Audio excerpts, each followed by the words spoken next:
नमस्कार, देश की बात पे आप सभी का स्वागत है। मैं हूं आपके साथ यशु शुक्ला और करेंगे खबरों का, लेकिन उससे पहले एक नजर सुर्खियों पर। पीएम मोदी ने किया सेवा तीर्थ का उद्घाटन। आज से बदला पीएमओ का पता। पीएम मोदी ने हाईटेक ऑफिस का किया उद्घाटन।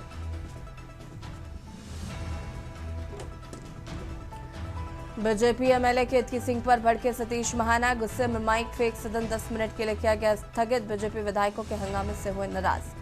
बिहार में बजट सत्र के दौरान जुबानी जंग तेज। जेडीयू का लालू राबड़ी पर निशाना। लालू राबड़ी के शासनकाल का जिक्र करते हुए जंगराज की दिलाई याद। अखिलेश यादव ने सीएम योगी आदित्यनाथ पर कसा तंज। बोले क्या बुलडोजर की जगह ब्रह्मोस भेजेंगे। अखिलेश ने केंद्र लखनऊ सरकार में टकराव का किया दावा। बाराबंकी में बाहुबली मुख्तार अंसारी के गुर्गे की हत्या। बाइक सवार बदमाशों ने मारी गोली। जेलर हत्याकांड में मुख्य आरोपी था शोएब। यूपी एसटीएफ ने सपा प्रवक्ता मनोज यादव को गिरफ्तार किया। छेड़छाड़ व SC/ST एक्ट के तहत गिरफ्तार। 2 दिन से लापता होने की थी खबर। आप देख रहे हैं के न्यूज, खबरों का सारथी। और बाराबंकी से खबर आपको बता देते हैं, जहां पर बाहुबली मुख्तार अंसारी के गुर्गे की हत्या। बाइक सवार बदमाशों ने गुर्गे को मारी गोली। अज्ञात बदमाशों ने कार पर की ताबड़तोड़ फायरिंग। दिन दहाड़े हुई गोलीकांड से मची है अफरा तफरी। बता दें कि शोएब उर्फ बॉबी के शरीर में घुसी 10 गोलियां।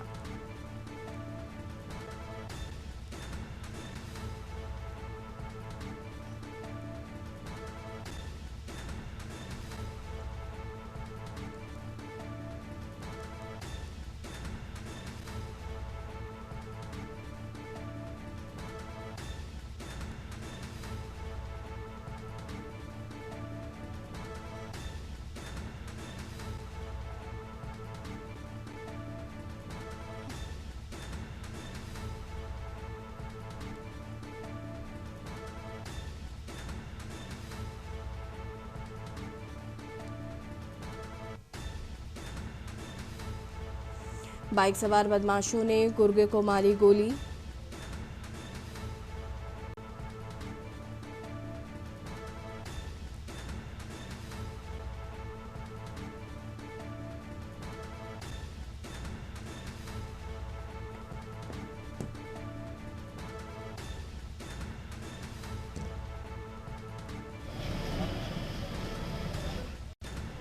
बदमाशों ने कार पर कई राउंड फायरिंग की। जिला अस्पताल में घायल को मृत घोषित किया गया है। असैनी मोड़ अयोध्या लखनऊ हाईवे का ये पूरा मामला बताया जा रहा है।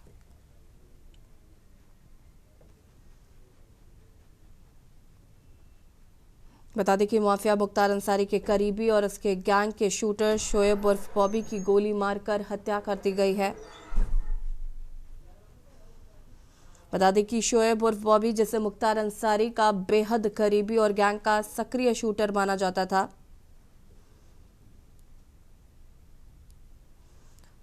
ताबड़तोड़ फायरिंग से मौके पर ही बॉबी की मौत हो गई और अस्पताल में डॉक्टरों ने उसे मृत घोषित किया। सूचना मिलते ही पुलिस के आला अधिकारी मौके पर पहुंचे। इलाके की घेराबंदी कर दी गई है। हमलावरों की तलाश की जा रही।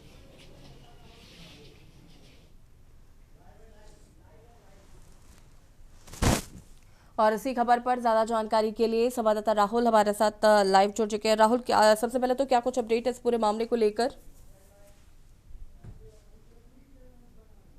कांड करीब 1 बजे के आसपास हुआ है। वे अपनी गाड़ी से लखनऊ से बाराबंकी आ रहे थे शोएब की दवाई, और रास्ते में घात लगाए बैठे हमलावर उन्होंने ताबड़तोड़ 10 फायरिंग किया, जिससे उनके वो घायल हो गए। और जब सूचना के बाद उन्हें एम्बुलेंस से अस्पताल पहुंचाया गया, जहां डॉक्टरों ने उन्हें मृत घोषित कर दिया है। हम लोग यहाँ अभी मौके पर खड़े हैं जहाँ पर ये हत्याकांड हुआ है। ये स्पॉट है, आप पीछे देख सकते हैं। भारी मात्रा में पुलिस फोर्स भी यहाँ पर मौजूद है और साथ ही साथ उसकी जांच कर रहे हैं। पुलिस अधीक्षक मौके पर है। ये इंक्वायरी की जा रही है। आसपास के CCTV भी खंगाले जा रहे हैं। स्थानीय लोग जो यहाँ पर रह सकते हैं उनसे भी बात की जा रही है, क्योंकि आप देख सकते हैं कि ये जो हाईवे से अंदर शहर के अंदर आने का मार्ग है, यहाँ दूर दूर तक कोई न दुकान है और ना ही कोई ऐसा व्यक्ति के आने के संकेत मिल सकते हैं जो कि घटनाक्रम को देखा हो। हमलावरों ने पहले से सुनियोजित तरीके से इस तरह की जगह चुनी जहां पर किसी प्रकार से कोई सबूत न मिले। फिलहाल पुलिस इसकी जांच में जुटी हुई है और पुलिस अधीक्षक का यह कहना है कि जो चीजें सामने आ रही इस पर बराबर काम किया जा रहा है। ज्यादा से ज्यादा साक्ष्य उठाए जा रहे हैं और जल्द ही इस पर खुलासा करा जाएगा। हाँ बिल्कुल, इस मामले पर जिले के क्षेत्राधिकारी का क्या कोई बयान अभी तक आया है इसको लेकर? जी बिल्कुल, अभी अभी पुलिस अधीक्षक ने इस पर यह बयान दिया है। वो यहाँ पर मौके पर मौजूद है, आप हमारे पीछे देख सकते हैं। पुलिस अधीक्षक अर्पित विजयवर्गीय यहाँ मौके पर खड़े हैं, सीओ हैं और अदर कई थानों की फोर्स के साथ में फॉरेंसिक की टीम भी है और क्राइम ब्रांच की टीम है। वो अपना जांच कर रहे हैं, आसपास के लोगों से पूछताछ कर रही है। बिल्कुल वही घटनास्थल है जहाँ पर यह फायरिंग की वारदात हुई थी। लगातार पुलिस इस पर जांच कर रही है, टीमें अपना काम कर रही हैं और जैसा कि पुलिस अधीक्षक ने बताया है कि जल्द से जल्द इस घटना का खुलासा किया जाएगा, क्योंकि अभी तक ये क्लियर नहीं हो पाया है कि हमलावर कितने थे और किस प्रकार से, किस वाहन से आए थे और कितने लोगों ने इस फायरिंग की घटना को अंजाम दिया है। बिल्कुल राहुल, क्या अभी ऐसी कोई जानकारी है कि शोएब की किसी स्थानीय गुट से या फिर किसी दूसरे गैंग से हाल ही में कोई अनबन हुई हो, आपसी रंजिश हो सकती है? देखिए, शोएब के बारे में जो जानकारी मिल पा रही है, 1999 के आसपास एक हत्याकांड हुआ था, जेलर हत्याकांड। उसमें इनका नाम आया था। शोएब बाराबंकी में भी हिस्ट्री शीटर रह चुके हैं। 5 मुकदमे इनके ऊपर दर्ज रहे, जिसमें गैंगस्टर के साथ साथ हत्या और बलवा के भी मामले थे। और चूंकि पिछले कुछ समय से ये लगातार वकालत कर रहे थे और अपनी पुरानी जिंदगी को छोड़ चुके थे, जैसा कि इनके परिवार का भी कहना था कि पुरानी चीजों से ये अलग हो चुके थे और फिलहाल वकालत कर रहे थे। उसके बाद पुरानी रंजिश को लेकर के इस तरह के, चूंकि ये शूटर भी रह चुके हैं, मुख्तार गंज से भी इनका संबंध रहा है, जिसको देख करके ये शूट आउट माना जा रहा है किसी पुरानी रंजिश को लेकर के। बिल्कुल राहुल, जैसा कि आपने अभी बताया कि ये जो रास्ता था ये पूरी तरीके से सुनसान था, आवाजाही जो है वो काफी कम थी, यहाँ किसी तरीके का कोई सीसीटीवी कैमरा भी नजर नहीं आ रहा है, तो ये प्री प्लानिंग हो सकती है। और जिस तरीके से ताबड़तोड़ गोलियां बरसाई गई हैं, 10 गोली लगी है शोएब को। जी देखिए, जैसा कि मैंने अभी बताया कि पूर्व से ये सुनियोजित तरीके से ये मर्डर किया गया है। ये पूरी तरह से देखा जा सकता है कि जिस जगह ये घटना वारदात को अंजाम दिया गया, दूर दूर तक देख सकते हैं। ये सीधा शहर के अंदर हाईवे से उतरने का वो मार्ग है, जहां करीब करीब 500 मीटर की दूरी पर देखा जाए तो ना कोई दुकान है, ना ही लोगों की आवाजाही है। सिर्फ वो वाहन से लोग शहर के भीतर दाखिल होते हैं या बाहर जाते हैं, इस तरह की ये जगह है। और सिंगल रोड है, ताकि यहाँ से सिर्फ अंदर आने का मार्ग है। इसीलिए सबसे बड़ी चुनौती ये बनी हुई है कि आखिर ये पता कैसे लगाया जाए कि वो लोग थे कौन और कितने लोग थे। बिल्कुल इस पर राहुल, लगातार पुलिस काम कर रही है। परिजनों की कोई जी प्रतिक्रिया आई है क्या इस पर? परिजनों से बातचीत हुई है कि कोई रंजिश थी? और जैसा कि आपने बताया और परिजनों द्वारा जैसा कि बताया गया है कि पुराने जिंदगी को छोड़कर नए सिरे से शुरुआत कर रहा था। इतना बड़ा हादसा होने के बाद परिजन इतना दुख में है, इतनी इस कंडीशन में नहीं थे कि बहुत ज्यादा बात कर पाए। लेकिन क्योंकि जब वो रो रहे थे, जिस समय लोग इकट्ठा थे, उनको पुरसा दे रहे थे, तो वो इस बारे में कह रहे थे कि हमने उसको इतना बदल दिया था, उसके बाद इस तरह की घटना हो गई है। कहीं ना कहीं जो आसपास के लोग हैं, जो उनसे करीबी रहे हैं, जो लोग वहां पर मौजूद थे अस्पताल की मॉर्चरी में जब ये घटना हुई, उसके बाद में, तो उनका भी ये कहना था कि पुरानी मामला हो सकता है जिसको लेकर के इस तरह की वारदात हुई। क्योंकि पिछले कई वर्षों से अपनी जिंदगी को बदल करके वकालत में लगे थे, अचानक से इस तरह की वारदात होना कहीं ना कहीं इशारा करता है कि ये किसी बड़े गैंग का काम भी हो सकता है।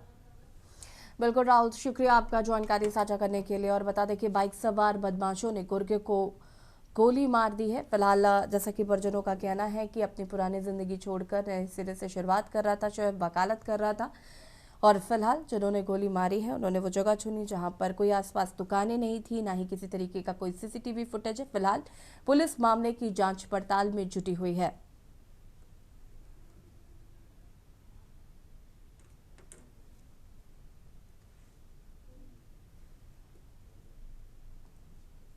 लखनऊ से खबर आपको बता देते हैं, जहां पर सपा में शामिल होंगे नसीमुद्दीन सिद्दीकी। कई पूर्व विधायक भी सपा में शामिल होंगे। बता दें कि 15 फरवरी को समाजवादी पार्टी में शामिल होंगे नसीमुद्दीन सिद्दीकी। कांग्रेस से दिया था इस्तीफा। सपा अध्यक्ष अखिलेश यादव ज्वाइन कराएंगे अपना दल। इसके पूर्व प्रदेश अध्यक्ष भी शामिल होंगे। नसीमुद्दीन सिद्दीकी ने कांग्रेस से दिया था इस्तीफा। 15 फरवरी को समाजवादी पार्टी में होंगे शामिल।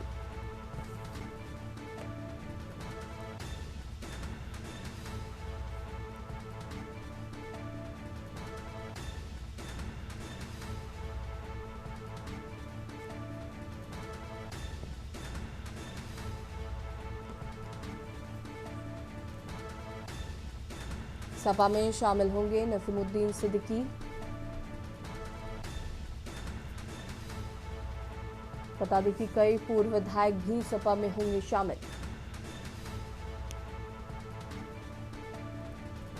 15 फरवरी को समाजवादी पार्टी में शामिल होंगे।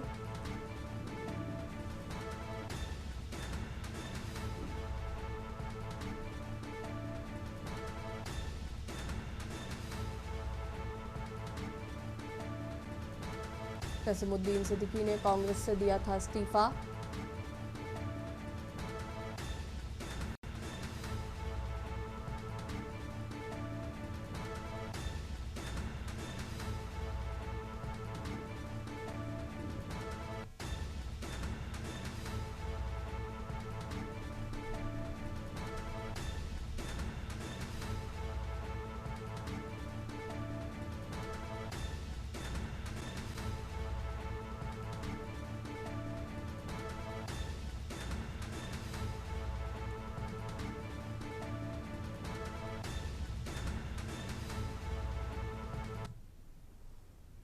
रायबरेली से खबर, जहां पर जनसेवा केंद्र संचालक से हुई लूट का खुलासा। एसओजी और थाना पुलिस ने 2 बदमाशों को गिरफ्तार किया है। लूट से पहले बदमाशों ने की थी रेकी। बता दें कि आरोपियों के पास से लूटा गया कैमरा बरामद हुआ। एक अवैध तमंचा भी पुलिस ने बरामद किया है। पकड़े गए दोनों आरोपी अमेठी जिले के रहने वाले बताए जा रहे हैं। 2 अन्य आरोपियों की तलाश में जुटी है पुलिस। गदागंज थाना क्षेत्र में हुई थी लूट की वारदात।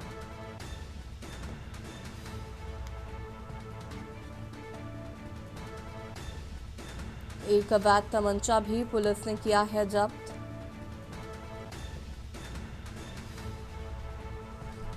पकड़े गए दोनों आरोपी अमेठी जिले के रहने वाले। 2 अन्य आरोपियों की तलाश में जुटी है पुलिस। गदागंज थाना क्षेत्र में हुई थी लूट की वारदात।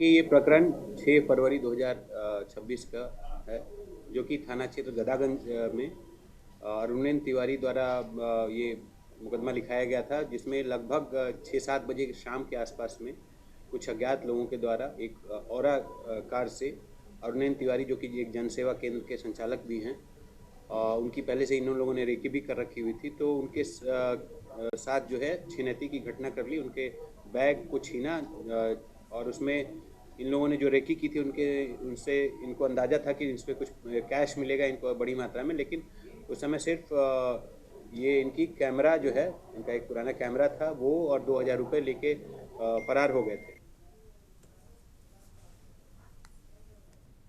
लखनऊ में अवध कॉलेज के 12वीं के 21 वर्षीय छात्र गौरव सिंह ने गुरुवार शाम भीषण एक्सीडेंट किया और यह एक्सीडेंट बंथरा थाना क्षेत्र में कानपुर रोड पर हुआ। पूरे मामले पर पुलिस उपायुक्त दक्षिणी निपुण अग्रवाल से बात की के न्यूज संवाददाता ने। मामले पर उन्होंने क्या कुछ कहा है वो भी आपको सुना देता है।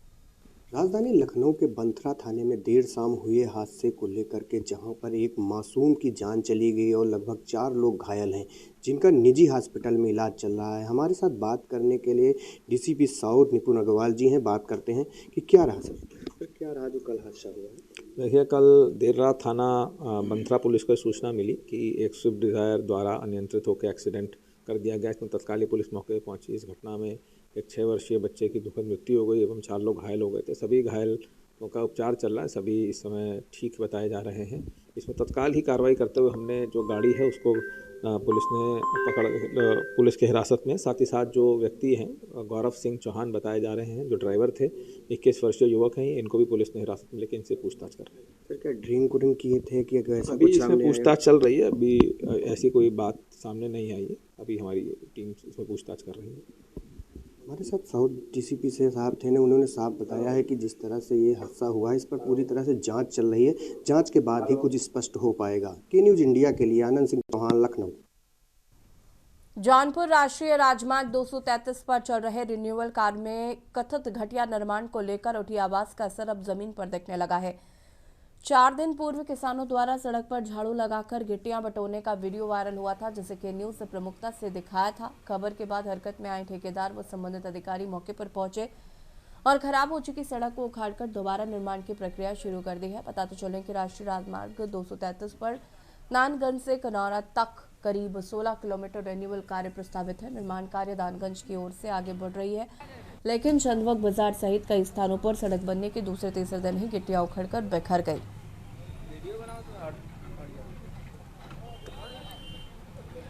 अपने आप को धक्कन चल जाता है।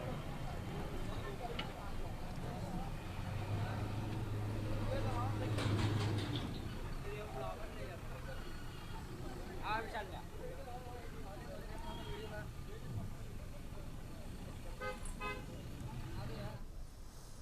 और सीधे आपको ले चलते हैं यूपी विधानसभा, जहां पर नेता प्रतिपक्ष माता प्रसाद पांडे क्या कुछ कह रहे हैं, सुन लेते हैं। अब वरिष्ठ सदस्य हैं दुर्गा जी। तो आपने मुझे महामहिम राज्यपाल महोदया के अभिभाषण पर बोलने का मौका दिया, मैं आपका बहुत बहुत आभार प्रकट करता हूँ। माननीय अध्यक्ष जी, ये जो बजट पेश हुआ है, ये जनता जो ये अभिभाषण जो ये अभिभाषण महामहिम का अभिभाषण हुआ है, उसमें जो पढ़ा गया है उसमें कोई नहीं, ये जनता के हित की, ये जनता को धोखा देने वाला ये बजट बातें समझ लीजिए। मैं 2-3 बातें कह करके अपनी बात समाप्त कर दूंगा। माननीय अध्यक्ष, मैं कहना चाहता हूं कि जिस तरह से महामहिम राज्यपाल महोदया ने बेरोजगारी का उल्लेख नहीं किया है, सरकार ने आउटसोर्सिंग के माध्यम से नौकरी देकर के पीठ थपथपाने का काम कर रही है। वो नौकरी नहीं है, वो एक शोषण है, गरीबों का शोषण है। अगर नौकरी देना है तो परमानेंट नौकरी देने का काम करे। महंगाई चरम सीमा पर है। जो किसानों का जो उचित मूल्य देने के लिए सरकार ने कहा था, उसका उचित मूल्य उनके किसानों को नहीं मिल पा रहा। अभी सिंचाई की बात आई, हमारे सिंचाई में रहा कि मैंने बराबर मामला उठाया था कि नहरों में पानी नहीं, धान की फसल बर्बाद हो गई। अंत में बरसात इतनी हुई कि धान की फसल। और यहाँ रुकेंगे छोटे से ब्रेक के लिए, जो हाजिर होता है। ब्रेक के बाद एक बार फिर से आप सभी का स्वागत है। सोनभद्र से खबर, जहां पर रिश्तों को शर्मसार कर देने वाला मामला सामने आया, जहां एक पिता ही अपनी नाबालिग बेटी की इज्जत का दुश्मन बन बैठा। लेकिन इस बार कानून ने भी इतिहास रच दिया। सोनभद्र की विशेष पॉक्सो अदालत ने अपनी ही बेटी से दुष्कर्म कर उसे गर्भवती करने वाले पिता को कठोर आजीवन कारावास की सजा सुनाई है। साथ ही दोषी पर 1.5 लाख रुपए का अर्थदंड भी लगाया गया, जिसमें से 1,20,000 रुपए पीड़िता को दिए जाएंगे। ये यूपी का पहला ऐसा मामला है जहां पर बीएनएस के तहत दर्ज मुकदमे में आरोप तय होने के बाद महज 35 दिनों के भीतर फैसला सुनाया गया है। तेज सुनवाई, पुलिस की प्रभावी पैरवी, डीएनए रिपोर्ट और ठोस वैज्ञानिक साक्ष्यों के आधार पर अदालत ने दोषी को उसके शेष जीवन काल तक जेल में रखने का आदेश दिया है। और ये फैसला न सिर्फ पीड़िता को न्याय दिलाने वाला है, बल्कि प्रदेश में त्वरित न्याय की बड़ी मिसाल भी बन गया है।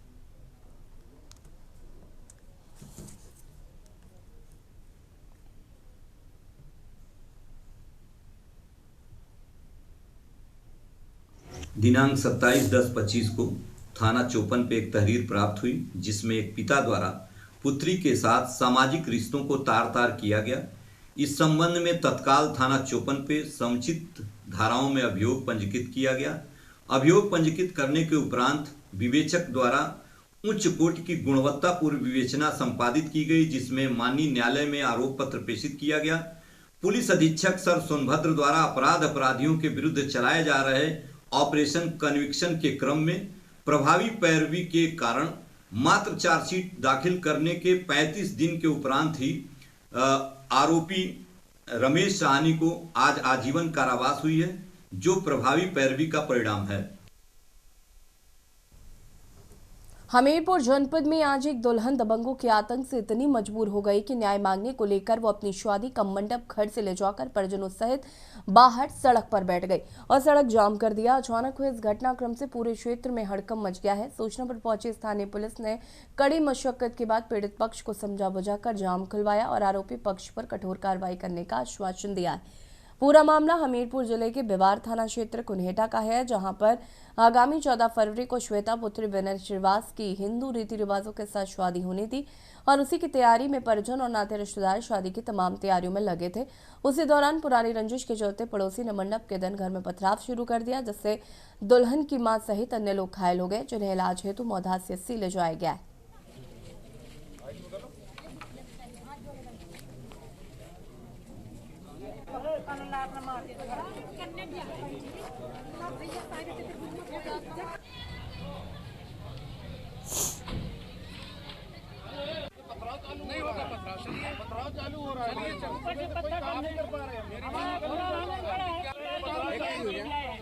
कागज हमारे पास मसला है। एक करोगे कि दोनों करोगे बात? नहीं, एक एक से कर लीजिए। हाँ बताइए।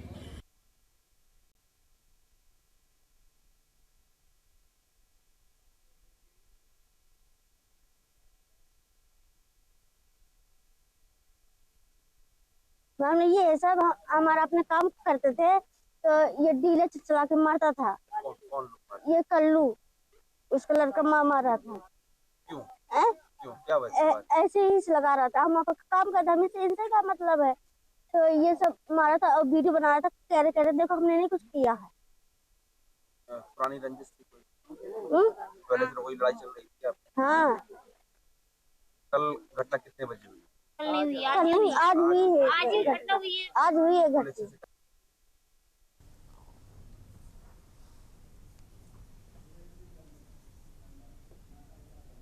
और सीधे आपको ले चलते हैं यूपी विधानसभा, जहां पर माता प्रसाद पांडे क्या कुछ कह रहे सुन लेते हैं। कोई बहुत चर्चा नहीं की गई, चाहे वो भ्रष्टाचार तहसील का हो, चाहे वो भ्रष्टाचार अन्य जगहों का हो, उस पर कोई चर्चा नहीं की गई। जबकि पूरा प्रदेश का किसान, गांव का रहने वाला इन भ्रष्टाचारों से बुरी तरह पीड़ित है, उसके मिटाने की इस पर बात नहीं की गई। इसी उद्देश्य से 1975 में लोकायुक्त का गठन हुआ और ये अपेक्षा की गई, पहले ये कहा गया कि राजनीतिक लोग जो हैं, जो चुने हुए पदों पर हैं, वो उन्हीं के नाते भ्रष्टाचार बढ़ता है, उन पर शिकंजा कसने के लिए ये एक्ट बनाया गया। दुर्भाग्य है उस एक्ट के अंतर्गत जो भी हमें मिलना चाहिए उतना नहीं मिल पाता है। हमारे पास ये एक्ट है, इसमें ये लिखा है लोकायुक्त के पास जो अभ्यर्थी जाएगा याचिका, वो उसको जांच करेंगे, जांच करके उसका फिर वो गवर्नर साहब को देंगे। गवर्नर साहब माननीय कार्य मंत्रालय एग्जीक्यूटिव के माध्यम से सदन के पटल पर रखेंगे। इसमें बहुत जांच हुई है, ये देखिए हमारे पास है।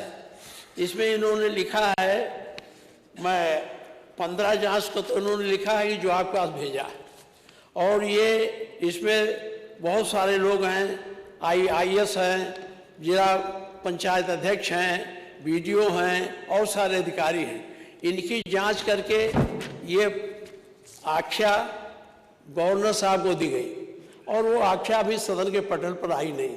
जब मुझे मिला, मैंने कोशिश की कि मैं इसे प्राप्त करूं, लाइब्रेरी में ढूंढा, नहीं मिला, फिर मैं संसदीय कार्यालय में गया, वहां भी नहीं मिला। तो जो ये आख्या है ये अधिकारियों के खिलाफ है। अगर इसको सदन के पटल पर नहीं रखा जाएगा तो लोकायुक्त का जो उद्देश्य है वो अपने आप में निष्फल हो जाएगा। इसके माध्यम से हम उन लोगों पर जो भ्रष्टाचार को बढ़ावा देते हैं, सरकारी पदों पर बैठकर, उन पर हम कंट्रोल करने की बात करते हैं। लेकिन दुर्भाग्य है आज तक वो नहीं आया। अगर हमें पता नहीं है, अगर सदन के पटल पर रख दिया गया हो तो मुझे बता दिया जाए, मैं जाके ले लूँगा, लेकिन आज तक आया नहीं। इसमें तमाम IAS अफसरों के 4 IAS अफसरों के खिलाफ जांच आई है, जिला पंचायत अध्यक्ष के खिलाफ आई है, नगर पंचायत अध्यक्ष के खिलाफ आई है। इसमें सब उन्होंने लिखा है, हमारे लोकायुक्त महोदय ने एक जगह लिया, ये श्री मनोज सिंह अपर मुख्य सचिव, प्रमुख सचिव समाज कल्याण उत्तर प्रदेश शासन लखनऊ, मुख्य सचिव उत्तर प्रदेश शासन लखनऊ को उत्तर प्रदेश लोक आयुक्त और उपायुक्त अधिनियम 1975 की धारा 12(3) के अंतर्गत प्रेषित है। अब ये क्या है, ये दोषी पाए गए कि नहीं पाए गए? अगर पाए गए तो सदन के पटल पर रखा जाता, हम लोग उसको देखते। अगर सदन के पटल पर नहीं रखा गया तो ये उनका रिपोर्ट वैसे को वैसा रह जाएगा और एक शंका बनी रहेगी कि अधिकारी भ्रष्ट है, भ्रष्टाचार में पकड़े गए हैं। और अगर ये यहाँ आ जाता, उनके खिलाफ कुछ नहीं लिखा होता, लेकिन बिना कुछ लिखे ये प्रेषित करेंगे ही नहीं, ये प्रेषित किया है। ये देखिए, इसके बाद है ये, मैं एक और सुना रहा, श्री KS मिश्र जिला समाज कल्याण अधिकारी लखनऊ, इनके खिलाफ भी है। इसके बाद ये देखिए, जिला नगर पंचायत सिरसी जिला संभल श्रीमती नूरजहां के खिलाफ भी प्रेषित है। वसीम खां पूर्व अध्यक्ष नगर पंचायत सिरसी जिला संभल, श्री अखिलेश तिवारी तत्कालीन अधिकारी नगर पंचायत सिरसी जिला संभल, इस तरह से इसमें बड़ा लंबा है और मैं मुख्यमंत्री जी से चाहूँगा इसको आप देख लें। अगर आप भ्रष्टाचार मिटाना चाहते हैं, बिना भ्रष्टाचार मिटे प्रदेश में चाहे जितना आप बजट ले आइए वो बजट उतना खर्च नहीं हो पाता है। इसलिए मेरा निवेदन है इसको देख लें। और मैं इसमें बहुत लोगों नहीं कर आईएएस का नाम नहीं लूँगा, नहीं तो बहुत दिक्कत हो जाएगी। अभी आपके सामने भी समस्या खड़ी हो जाएगी और हमारी तो जो है ही है। इसलिए मैं आपसे निवेदन करता हूँ लोकायुक्त को उसको। दूसरी बात है लोकायुक्त के अधिनियम में प्रावधान है, पहले 5 साल था, फिर 8 साल हो गया, फिर अब 8 साल के बाद हो गया जब तक कोई आवे ना। यहाँ 2 ही पद ऐसे हैं जब तक कोई ना आवे तब तक बने रहेंगे। हमारे प्रदेश में 2 बड़े महत्वपूर्ण पद हैं, जब तक कोई उनके स्थान पर ना हो बने रहे, नियुक्ति को होने का मतलब नहीं। तो लोकायुक्त का 8 साल पूरा हो गया, 8 साल से ज़्यादा हो गया और आपके बीच में बैठक भी हो गई। नए लोग अगर उन्हीं को रखना है तो उन्हीं को आप रखें, हमें इसके बारे में कुछ कहना नहीं है, लेकिन इसका नियमानुसार इस पर कुछ होना चाहिए।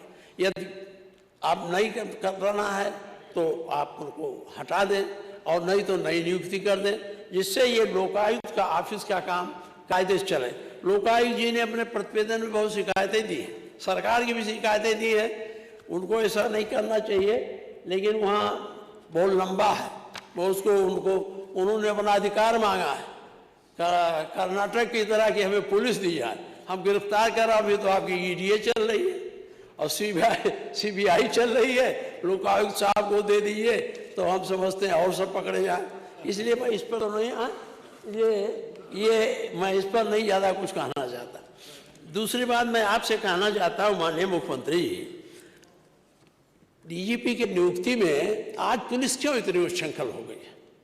आज अभी बुलंदशहर में पकड़े गए, हर जिले में 2-1 दरोगा पकड़े जाते हैं डकैती में। आज पुलिस ही डकैती करे और इसके बाद प्रशासन कहे कि हमारी कानून व्यवस्था ठीक है, कैसे संभव है बताओ?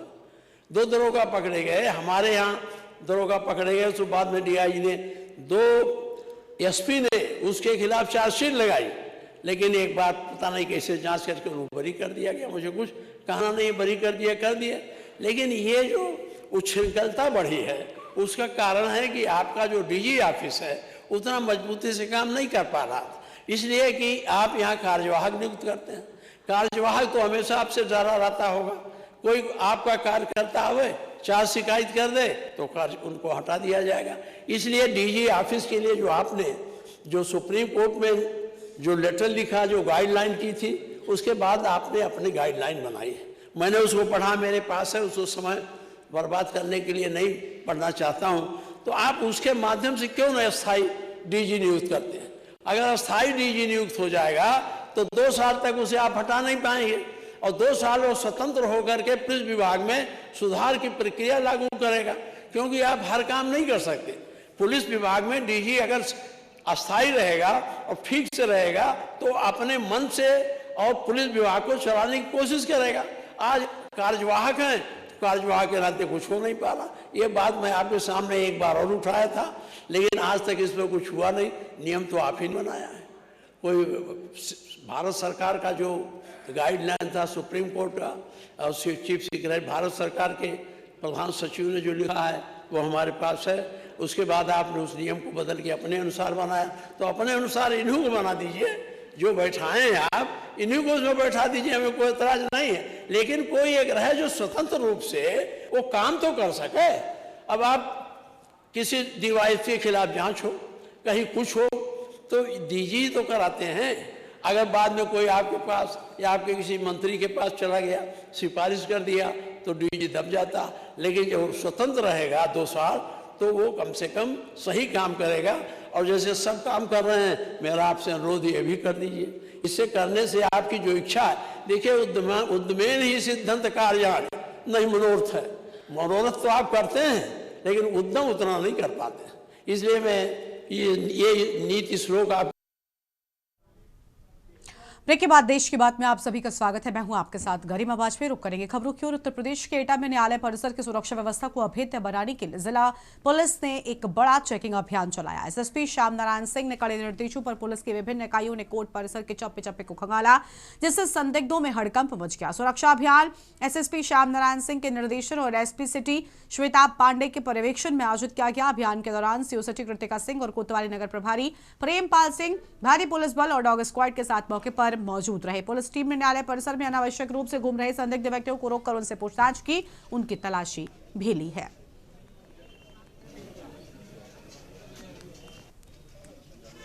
देखिए, जनपद न्यायालय परिसर में एटा की चेकिंग की गई है। आज क्षेत्राधिकारी नगर और बीडीडीएस की टीम थी, साथ में एएसएफ टीम थी और डॉग स्क्वाड की टीम थी।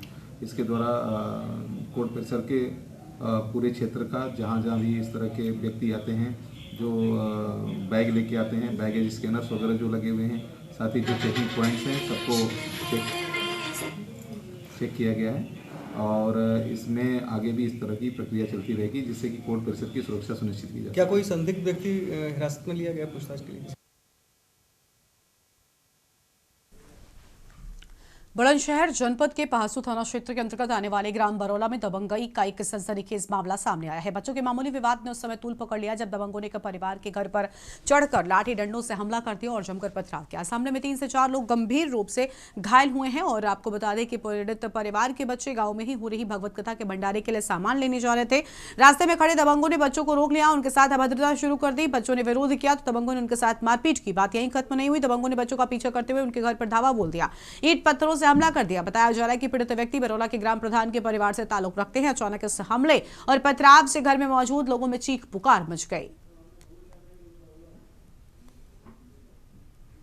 कुछ छोटे छोटे बच्चों में झगड़ा हुआ था, तो वो बच्चे प्राइमरी स्कूल बरौला में पढ़ते थे, उनमें आपस में झगड़ा हुआ था। चामुंडा मैया पर भागवत चल रही थी, तो हमारे को कुछ सामान लाना था। मैंने वहाँ से 2 लड़के भेज दिए कि भाई तुम सामान जाके ले आओ, कि भगोना थोड़े छोटे पड़ रहे हैं, इनमें सब्जी बनेगी और ये बड़े भगोना ले आओ। तो यहाँ से वो गए थे, तो रास्ता में 8-7 उपद्रवी लड़के खड़े थे। मामला ये है कि हमारी कल समापन हुआ भागवत का, आज भंडारे के लिए कुछ सामान की ज़रूरत पड़ रही थी, तो वो मैंने सामान लेने के लिए भवनपुरी भेजे थे और 8-10 दबंगों ने उन पर हमला किया, पथराव भी किया और चोट भी आई है। अच्छा, जिनके चोट आई है कितने लोग घायल हैं उसमें? गाँव में 5 लोग घायल हैं। खबर अम्बेडकर नगर से है, जहां पर कलेक्ट्रेट सभागार में जिलाधिकारी अनुपम शुक्ला ने 141 एजुकेटर्स को नियुक्त प्रमाण पत्र वितरित किया। इस मौके पर सीडीओ आनंद शुक्ला, एसडीएम ज्योत्सना बंधु, बीएसए शैलेश पटेल सहित अन्य अधिकारी मौजूद रहे। डीएम ने कहा कि आज ही इन एजुकेटर्स की तैनाती कर दी जाएगी। सरकार ने बाल वाटिका 3 को यूकेजी नाम दिया है, ताकि अधिक से अधिक बच्चों को पूर्व प्राथमिक शिक्षा से जोड़ा जा सके। इसके तहत कम नामांकन वाले स्कूलों को जोड़कर संसाधन समेकन और कक्षाओं को बाल अनुकूल बनाया जा रहा है।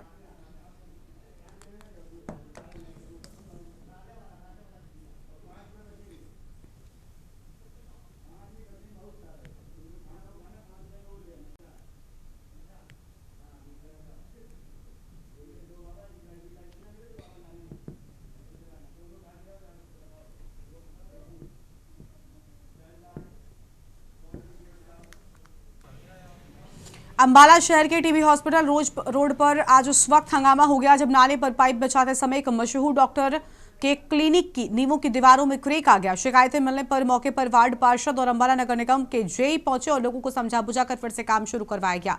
अंबाला शहर नगर निगम आजकल शहर के टीबी हॉस्पिटल रोड पर पुराने नालों पर बड़ी बड़ी सीमेंटेड पाइपलाइन बिछाने का काम कर रहे हैं। पाइपलाइन बिछाते समय उसी सड़क पर मारवा स्किन क्लिनिकों की नींवों की दीवारें हिल गई, उनमें क्रैक आ गए। बिल्डिंग से क्रैक आने के दौरान आवाजें भी आई।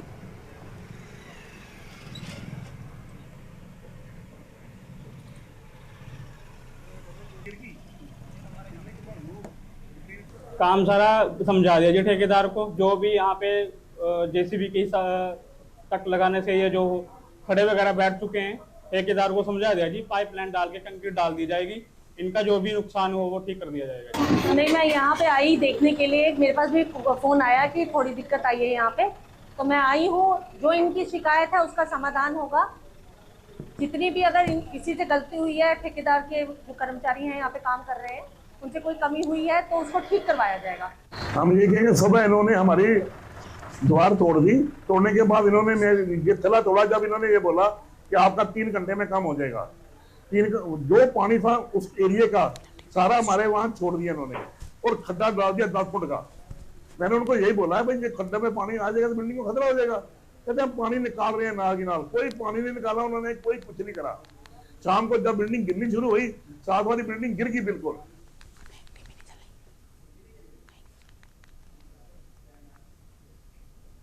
और आगे बढ़ेंगे खबरों की ओर। अगली बड़ी जानकारी का रुख कर लेते हैं। अंबेडकर नगर से इस बीच एक बड़ी जानकारी सामने आ रही है। बाल वाटिका 3 को यूकेजी का नाम दिया गया। कम नामांकन वाले स्कूलों में बाल वाटिका की शुरुआत हुई। अंबेडकर नगर से खबर 141 एजुकेटर्स को नियुक्ति प्रमाण पत्र दिए जाने की बात सामने आई है।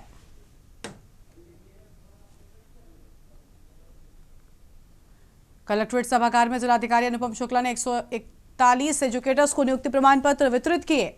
इस अवसर पर सीडीओ आनंद शुक्ला, एडीएम ज्योत्सना बंधु, बीएसए शैलेश पटेल सहित अन्य अधिकारी मौजूद रहे। प्राथमिक शिक्षा से बच्चों को जोड़ा जा सके और इसके तहत नामांकन वाले स्कूलों को जोड़कर संसाधन समीकरणों कक्षाओं को बालानुकूल बनाया जा रहा है। देखिए, गवर्नमेंट का ये मैंडेट है कि अर्ली एजुकेशन पर ध्यान दिया जाए। उसके अंतर्गत ये हम लोग को डिस्ट्रिक्ट को ये इंस्ट्रक्शंस मिले थे गवर्नमेंट के माध्यम से कि हमें 141 एजुकेटर्स की जो है वो नियुक्ति करनी है मेरिट के अनुसार। तो मेरिट बेसिस पे पूरा ट्रांसपेरेंटली के साथ और हम लोगों ने ये नियुक्ति का कार्यक्रम किया है। आज इसको संपन्न कराया गया है। आज 141 एजुकेटर्स को हम लोगों ने नियुक्ति पत्र भी वितरण कर दिए हैं। इनको आगे आने वाले समय में क्या कार्य करना है उसके बारे में इनको बता दिया गया है। इनकी तैनाती भी अभी हम लोग यहीं पे सबके समक्ष हम लोग करा रहे हैं, जिससे कि और वो भी मेरिट के अनुसार करा रहे हैं।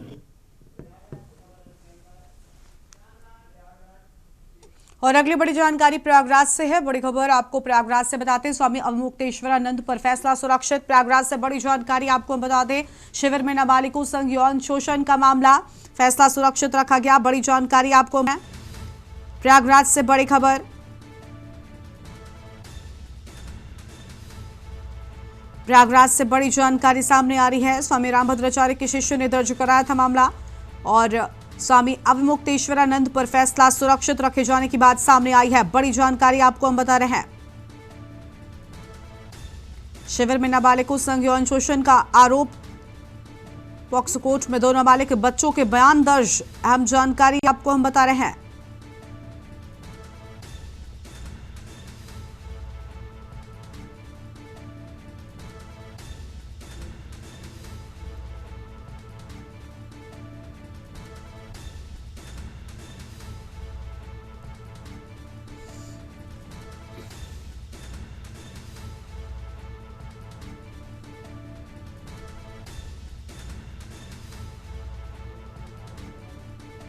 प्रयागराज से बड़ी जानकारी आपको हम बता रहे हैं। स्वामी अवमुक्तेश्वरानंद पर फैसला सुरक्षित रखे जाने की बात सामने आई है। बड़ी जानकारी आपको हम बता रहे हैं।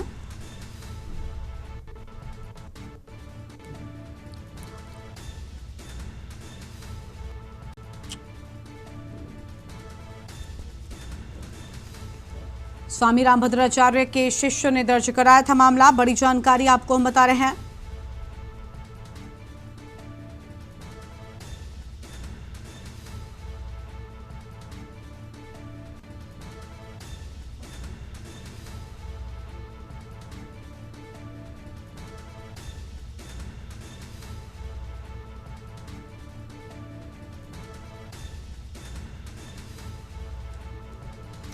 और इसी खबर पर बातचीत के लिए हमारे साथ हमारे संवाददाता मधुर दरबारी जुड़ चुके हैं। मधुर, पूरी जानकारी क्या है? फैसला सुरक्षित रखे जाने की बात सामने आई है।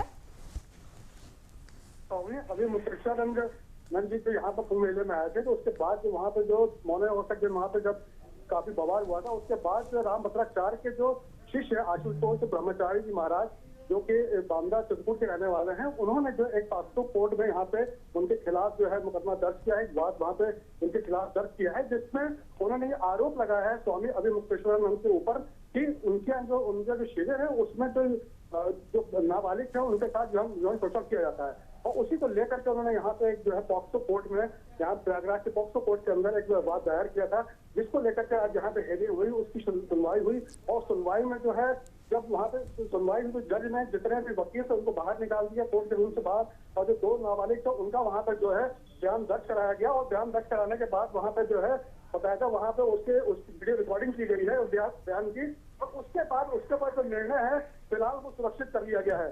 क्योंकि मैं आपको बता दूं कि ये जो केस है, जब ये वहाँ पे जब मॉर्निंग अवस्था के दिन वहाँ पे जब मामला यहाँ पे बिगड़ा था स्वामी अभिषेक और प्रशासन के बीच में काफी जो है कहासुनी हुई, मारपीट हुई उनके जो शिष्यों के साथ, उसके बाद की ये बात है कि जो रामभद्राचार्य स्वामी रामभद्राचार्य जी हैं, जगत गुरु रामभद्राचार्य, उनके जो शिष्य थे आशुतोष ब्रह्मचारी जी महाराज, उन्होंने उनके ऊपर पॉक्सो एक्ट में ये जो केस दर्ज कराया। उनका ये पहला था, उनका ये आरोप था कि स्वामी अभिमुक्तेश्वर उनका जो पेपर है उसमें जो है जो नाबालिग है उनके साथ यौन शोषण किया जाता है, उसी को लेकर के ये मुकदमा जो है ये बात दायर किया गया था, जिसपे ये डेट आज सुनवाई थी और ये सुनवाई जो है ये आपके पॉक्सो कोर्ट के अंदर हुई है, जैसा मैंने आपको बताया, और इस पर जो है निर्णय सुरक्षित कर लिया गया है। और जब हो सकता है कि जल्दी इस पर निर्णय भी आ जाए, और इसमें हो सकता है कि निर्णय आने के बाद अगर नहीं आता है तो उसमें देखना है कि अगर वो निर्णय आ रहा है तो वो उसमें केस को डिसमिस करते हैं कि उनपे FIR दर्ज की जाती है। जी बहुत शुक्रिया मधुर आपका हमारे साथ जुड़ने के लिए। और अहम जानकारी के लिए बड़ी खबर आपको हम बता रहे हैं, जहां पर स्वामी अभिमुक्तेश्वरानंद पर फैसला सुरक्षित रखे जाने की बात सामने आई है। शिविर में नाबालिगों के संग यौन शोषण के आरोप लगाए गए थे। पॉक्सो कोर्ट में 2 नाबालिग बच्चों के बयान भी दर्ज हुए। अहम जानकारी आपको हम बता रहे हैं।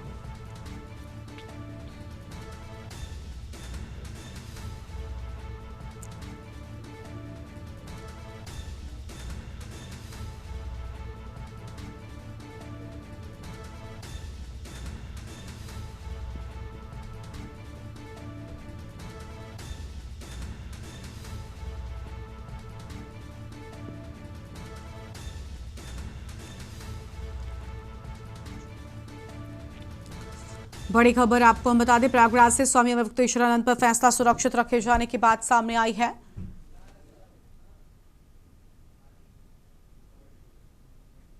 अगली खबर का रुख कर लेते हैं चंडीगढ़ से, जहां पर पंचजन्य 2026 के तहत हरियाणा अफ्रीका पार्टनरशिप मीट का आयोजन मुख्यमंत्री नायब सिंह सैनी की अध्यक्षता में किया गया और बैठक में अफ्रीकी देशों के लगभग 20 राजदूतों ने भाग लिया और हरियाणा के साथ द्विपक्षीय सहयोग को मजबूत करने पर चर्चा की। बैठक में कैबिनेट मंत्री राव नरबीर सिंह, केंद्र सरकार और हरियाणा सरकार के वरिष्ठ अधिकारी भी मौजूद रहे। इस बैठक का उद्देश्य हरियाणा को अंतर्राष्ट्रीय स्तर पर और अधिक सशक्त बनाना है। विकसित भारत विकसित हरियाणा के थीम के तहत राज्य में निवेश, तकनीक हस्तांतरण और औद्योगिक सहयोग बढ़ाने पर विशेष जोर दिया गया।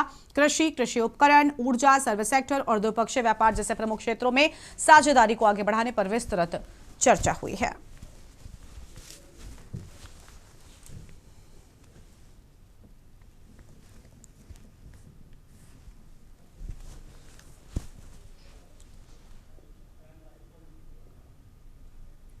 खबर अंबाला से, जहां छावनी में जमीन दिलाने के नाम पर लाखों रुपए की ठगी करने वाले एक शातिर आरोपी को पुलिस ने गिरफ्तार कर लिया है। आरोपी ने राजस्थान में नया शहर बसाने और वहां प्लॉट दिखाकर मोटा मुनाफा कमाने का झांसा देकर करीब 20 लाख रुपए हड़प लिए।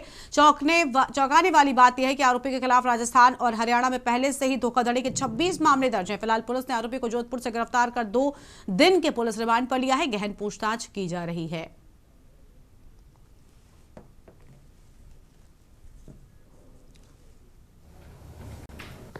एक श्याम सिंह उत्तर चौकेलाल शक्तिनगर आनंदनगर भोग रहने वाला था, फौजी है, रिटायर्ड। ये इसके साथ नेक्सा एवरग्रीन धुलेरा के अंदर कंपनी है कोई गुजरात में, तो राजस्थान के व्यक्ति इन्होंने फर्म बनाई हुई थी कोई वहाँ नेक्सा के नाम से।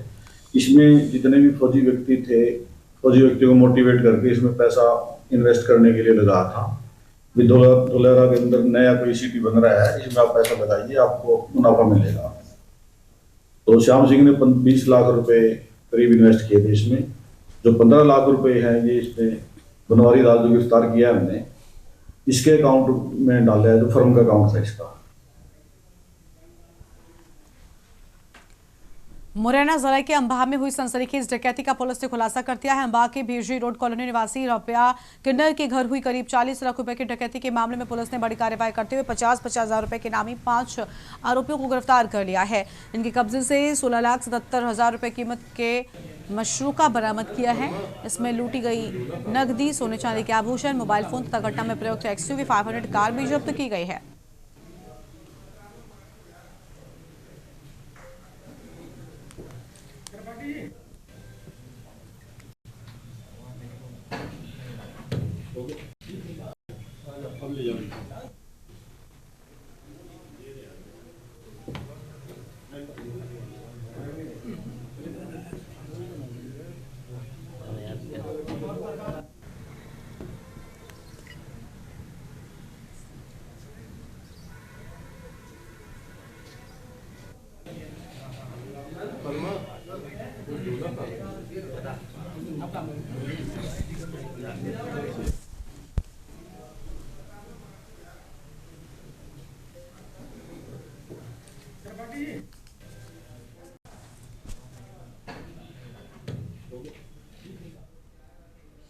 भोपाल की राजधानी क्षेत्र में एक महिला का शव बक्से में बंद हालत में मिलने से सनसनी फैल गई। मामला निशादपुरा थाना क्षेत्र का है, जहां हाउसिंग बोर्ड कॉलोनी के पास पानी के टैंक में एक बक्सा दिखाई दिया। स्थानीय लोगों को शक होने पर पुलिस को सूचना दी गई।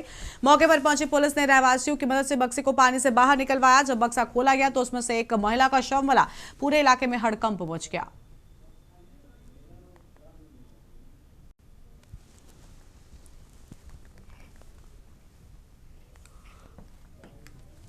सूचना मिली है कमल नगर 6 ग्राह में एक काफी बड़ा खाली प्लॉट है, उसमें पानी का टैंक है, वहां पर एक अज्ञात शव है।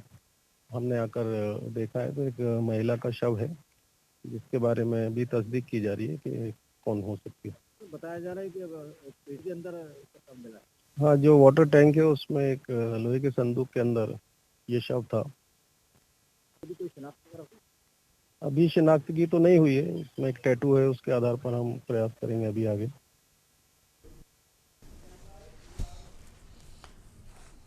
खैरागढ़ जिला मुख्यालय से करीब 15 किलोमीटर दूर ग्राम बरबसपुर में शाम दो बाइकों की आमने टक्कर हो गई। हादसे में दो बाइकों पर सवार 4 लोग घायल हो गए। ग्रामीण की मदद से सभी घायलों को एम्बुलेंस द्वारा जिला अस्पताल खैरागढ़ लाया गया। एक बाइक पर सवार चंदुर्गा निवासी लाल नेताम 54 वर्ष को हल्की चोट आई है, जबकि प्रवीण यादव 26 वर्षीय के दाहिने पैर में गंभीर चोट है। दूसरी बाइक के सवार भैलवाटोला निवासी विजय कुमार 32 वर्ष और जितेंद्र वर्ष 31 वर्ष को गंभीर चोटें आई हैं।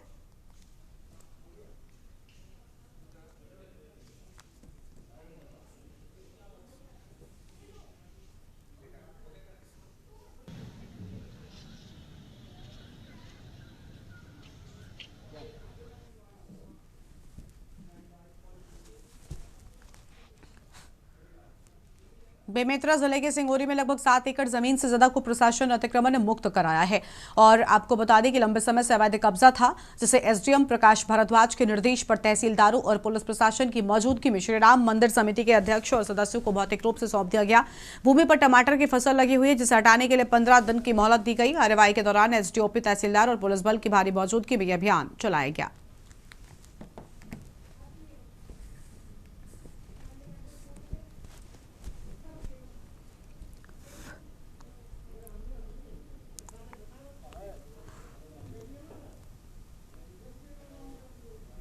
आज ग्राम सिंघौरी तहसील बेमेतरा में बेदखली की कार्रवाई की जा रही है, जिसमें श्री रामचंद्र मंदिर ट्रस्ट आवेदक थे और दिनेश पटेल अनावेदक हैं, जिनके द्वारा जो है भूमि पर अतिक्रमण किया गया था।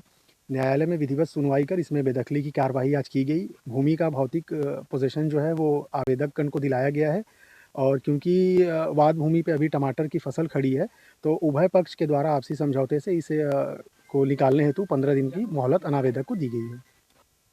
कि किसी व्यक्ति ने हमारे राम मंदिर की ट्रस्ट की ज़मीन है सिंघौरी में, उसमें अनाधिकृत कब्जा कर लिया है, और उसका खसरा नंबर 518 है और 495, और उसका टोटल रकबा करीब करीब 2 हेक्टेयर 69 आरे के आसपास है, और एक ज़मीन है जो करीब आधा एकड़ है 19 आरे है। उस ज़मीन के लिए हमने तहसीलदार महोदय के कार्यालय में एक एप्लीकेशन दिया था। खबर सरगुजा से, जहां पर हलखनपुर थाना क्षेत्र स्थित अमीरा कोयला खदान के प्रतिबंधित इलाके में संगठित कोयला चोरी के मामले में पुलिस ने बड़ी कार्रवाई की है। डीआईजी एवं एसएसपी सरगुजा के निर्देशन में लखनपुर थाना पुलिस टीम ने 21 आरोपियों को गिरफ्तार किया। आरोपियों के कब्जे से लगभग 1.5 टन कोयला, 13 साइकिल और 19 मोटरसाइकिल जब्त की गई है, जबकि कुल अनुमानित कीमत करीब 6 लाख रुपए बताई जाती है। पुलिस पूछताछ में आरोपियों ने संगठित तरीके से खदान क्षेत्र में घुसकर कोयला चोरी और तस्करी करना स्वीकार किया है।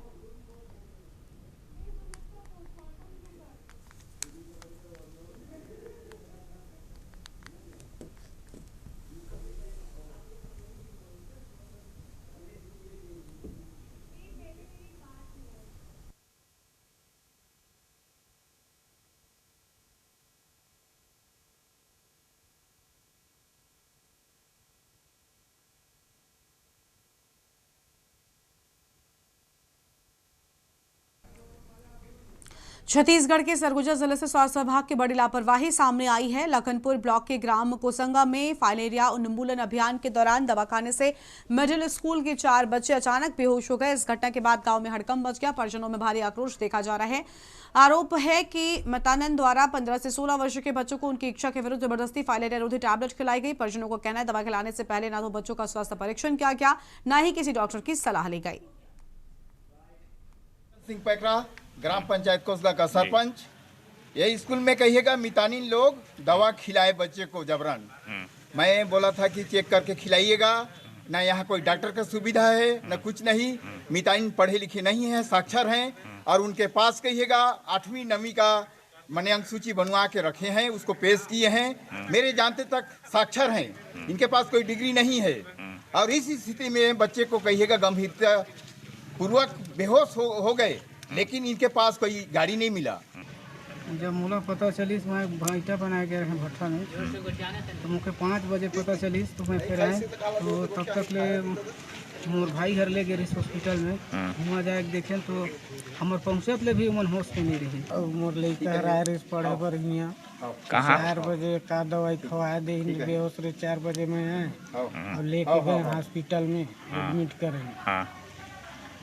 मुर्गा सीरियस रही से एकदम बेहोशी हालत में रही से, उल्टी करत रही।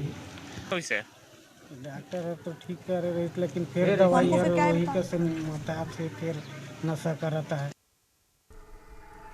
बुलेटिन में इतना ही। तमाम बड़ी खबरों के लिए आप देखते रहिए न्यूज़ इंडिया। नमस्कार।